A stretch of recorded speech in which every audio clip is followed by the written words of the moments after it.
So Julio Jones and the Falcons trying to win another playoff game on the road. Amber Theo Harris and Steve Smith Sr. there at the link. They are warming up, I hope. So how does number 11, guys, factor into this matchup? I love how Colleen speaks for us. We're warming up. We are not warm, Colleen.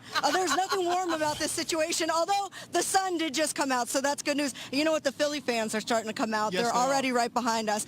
And that is one thing you can't underestimate here in Philadelphia is this home field advantage at the link. These are crazy fans. But Julio Jones is who we're talking about now. So if there's any Falcons player that can rise up in the playoffs, it's Julio Jones. Nobody has more yards per game in the playoffs as a receiver than him.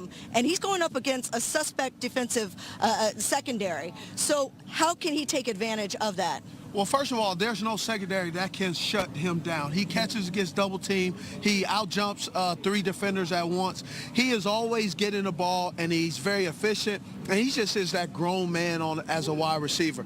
But also, too, the one thing that can slow Julio Jones down is Steve Sarkisian, the offense coordinator. The inconsistency of trying to figure out how do I get him the ball, because he is very different in how he calls a game plan compared to Kyle Shanahan. But they're figuring it out.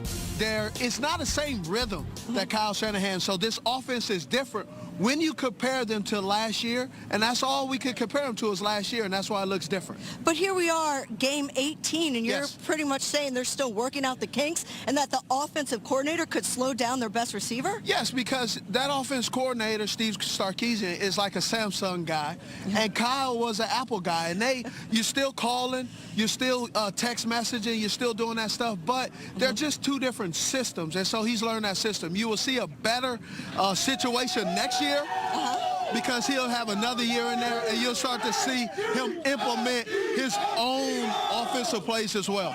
Well, I know that's good news to the Eagles fans. They want to hear that Steve Sarkisian is the one person that could slow down Julio Jones today here at the link. Colleen? That's true, Amber, and I can't this was not my idea, but our producers find it really funny to make a split screen right now of Steve Smith and Ian Rappaport, who's a little farther north right now in New York, and they want to know he's not wearing a jacket. He has a heater up there. Steve, it's the same weather, dog. That is not a fair comparison. It's not. Not a fair comparison. It's not at all. I got to stick up for my dog over here.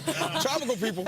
You guys are doing a great job. We'll talk to you in a little bit. I know Ian's covered, too. I think he's, like, way more protected than you guys right now. Of course, that's what's happening in Philly, but a ton more happening around the league. So let's get out to our L.A. newsroom where Steve Weissman joins us now to fill us in on all the headlines. What's up, Steve? Thanks, Colleen. The warmer Steve here, Colleen. And when it comes to Tom versus time, the Pats quarterback is currently winning at the age of 40. Tom Brady